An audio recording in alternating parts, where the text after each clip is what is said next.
दोस्तों, अगर आप मेरे चैनल पर आए हैं तो कृपया चैनल को सब्सक्राइब करने के साथ साथ बेल आइकन पर क्लिक करके ऑल पर क्लिक कर देना जी। भगवद गीता ज्ञान भगवान श्री कृष्ण द्वारा दिया गया वह ज्ञान जिससे आप भी बन सकते हैं सफल। भगवद गीता ज्ञान भगवान श्री कृष्ण ने महाभारत की रणभूमि में अर्जुन के मन में धर्म और युद्ध के बीच चल रहे द्वंद्व को गीता के उपदेश के माध्यम से समझाया था। उन्हीं उपदेशों को समझने से वर्तमान के समय में भी व्यक्ति सफलता हासिल कर सकता है।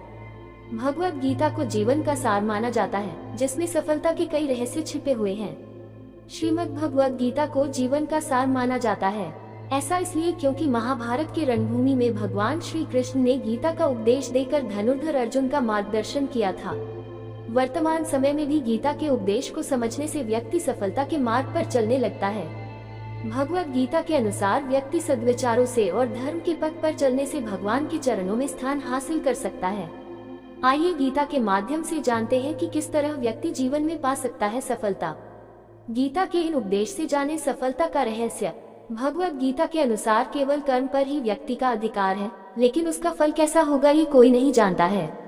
इसलिए फल की चिंता किए बिना कर्म करते रहना ही समझदारी का काम है, और इस बात का भी ध्यान रखना चाहिए कि उससे अधिक लगाव न हो। गीता में बताया गया है कि विषय अथवा वस्तु के बारे में निरंतर सोचने से व्यक्ति मानसिक रूप से उससे जुड़ाव महसूस करने लगता है। इससे उनमें इच्छा पैदा होती है, और इस इच्छा की पूर्ति ना होने से क्रोध की उत्पत्ति होती है। इसलिए व्यक्ति को किसी से इतना जुड़ाव नहीं रखना चाहिए जिसके कारण वह स्वयं पर काबू ही ना रख पाए। श्री कृष्ण बता रहे हैं कि चिंता से दुख की उत्पत्ति होती है और किसी अन्य कारणों से नहीं। इसलिए जो व्यक्ति चिंता से दूर रहता है वह सुखी, शांत और सभी इच्छाओं से मुक्त रहता है। इसलिए चिंता को कभी भी अपने ऊपर हावी न होने दे, क्योंकि इससे केवल दुख की प्राप्ति होती है।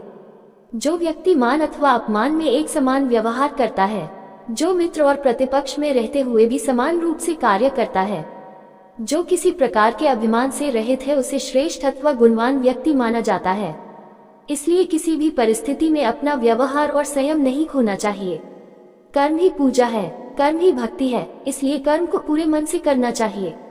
कृष्ण ने अर्जुन को कर्म योगी बनने के उपदेश दिए। उन्होंने अर्जुन से कहा, जो भी कर्म करो ये सोचकर करो कि वह परमात्मा को समर्पित होता है।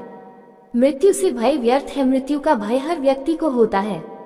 भगवान कृष्ण कहते हैं, संसार के निर्माण के बाद से ही जन्म और मृत्यु का चक्र चलता आ रहा है, और यह प्रकृति का नियम है। जो जन्म लेता है उसकी मृत्यु अवश्य होती है, और मृत्यु के बाद जन्म अवश्य होता है। इसलिए मृत्यु से भयमुक्त होकर वर्तमान में जीना चाहिए। गीता में श्री कृष्ण कहते हैं कि मनुष्य को कभी भी अहंकार नहीं करना चाहिए। अहंकार मनुष्य से वह सब करवाता है जो उसके लिए सही नहीं है। अंत में यह अहंकार ही उसके विनाश का कारण बनता है।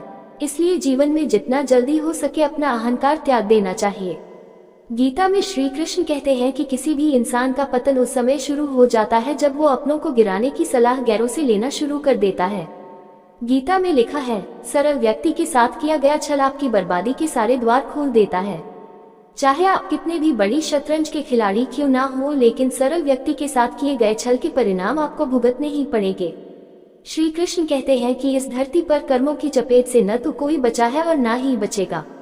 जिसने जैसा किया है उसे वैसा भरना ही होगा। आज नहीं तो कल उसके कर्म उसके सामने जरूर आएंगे। श्री कृष्ण के अनुसार किसी का साथ न मिलने पर कभी भी निराश नहीं होना चाहिए, क्योंकि कोई दे या ना दे, ईश्वर हर मुश्किल घड़ी में साथ देता है। गीता में श्री कृष्ण कहते हैं कि जब अत्याचारों को मुस्कुरा कर सहा जाता है तो उस इंसान का बदला भगवान स्वयं लेते हैं। इसलिए किसी भी परिस्थिति में मुस्कुराना नहीं छोड़ना चाहिए। गीता कहती है कि हम सभी प्राणी दिव्य आत्मा के अंश हैं, इसलिए हमें अपना पूरा जीवन सदाचार, कर्तव्य और करुणा के साथ जीना चाहिए। हर प्राणी को बेवजह किए गए कार्यों के परिणामों के प्रति आसक्त नहीं होना चाहिए, बल्कि उसे परमात्मा को याद करते हुए अपने कर्तव्यों का हृदय से पालन करते रहना चाहिए।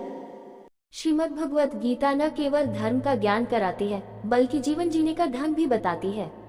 महाभारत के युद्ध के पहले श्री कृष्ण और अर्जुन के बीच का संवाद मानव के लिए प्रेरणादायी है। गीता के उपदेशों का अनुसरण कर हम न केवल खुद का बल्कि समाज का भी भला कर सकते हैं। पंडित नारायण शर्मा कहते हैं कि महाभारत के युद्ध में जब पांडवों और कौरवों की सेना आमने सामने डटी थी, तो उस समय अर्जुन दुश्मन सेना में अपने बंधु बांधवों को देखकर अवसादग्रस्त हो जाते हैं। तब अर्जुन पार्थ के सारथी बने श्री कृष्ण वासुदेव उन्हें उपदेश देते हैं कि पार्थ, तुम दुख का त्याग कर युद्ध करो। वर्तमान में भी जीवन की कठिनाइयों से लड़ने के लिए मानव को गीता में बताए सूत्रों को अपनाना चाहिए। गीता के सूत्रों को अपनाने से व्यक्ति उन्नति पथ की ओर अग्रसर होता है। सोच में परिवर्तन। जो ज्ञानी पुरुष ज्ञान और कर्म को समदेखता है, उसी की सोच सही है। सही नजरिया रखने वाला व्यक्ति इच्छित फल की प्राप्ति कर लेता है। इसलिए व्यक्ति को ज्ञान और कर्म में संभाव बनाए रखना चाहिए। मन पर नियंत्रण जरूरी। मन बहुत चंचल होता है और वह सदा यहाँ से वहाँ भटकता रहता है। अशांत मन को योग और ध्यान का नियमित अभ्यास कर वश में किया जा सकता है। क्रोध पर काबू। गीता में लिखा है कि क्रोध भ्रम पैदा करता है और भ्रम से बुद्धि विचलित होती है। जब बुद्धि का विचलन हो जाता है तो तर्क करने की क्षमता भी क्षीण हो जाती है। जब मनुष्य में तर्क करने की क्षमता नहीं रह जाती तो वह पतन की ओर अग्रसर हो जाता है। इसलिए क्रोध से बचना चाहिए। मन पर अंकुश जरूरी। मन बहुत चंचल होता है, इस पर नियंत्रण करना बहुत जरूरी होता है। जो मनुष्य मन पर नियंत्रण नहीं कर पाते, ऐसे लोगों का मन उनके दुश्मन की तरह कार्य करता है और धीरे धीरे मनुष्य गलत राह की ओर अग्रसर हो जाता है। आत्मचिंतन है आवश्यक। मनुष्य को हर दिन आत्मचिंतन करना चाहिए।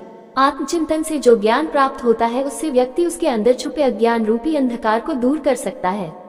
कर्म का परिणाम। भगवान कृष्ण ने गीता में कहा है कि मनुष्य जैसा कर्म करता है, उसे उसी के अनुरूप परिणाम की प्राप्ति होती है।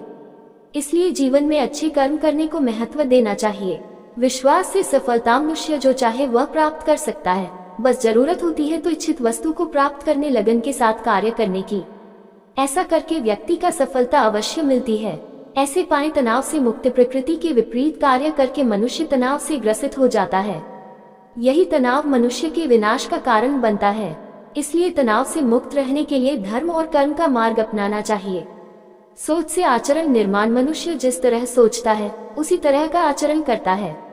स्वयं के अंदर के विश्वास को जागृत कर सोच में बदलाव ला सकता है, जो उसके जीवन के लिए बेहतर होगा। ईमानदारी से करे काम। बुद्धिमान व्यक्ति कर्म को प्रधान रखता है, वह उसके फल के बारे में कभी नहीं सोचता।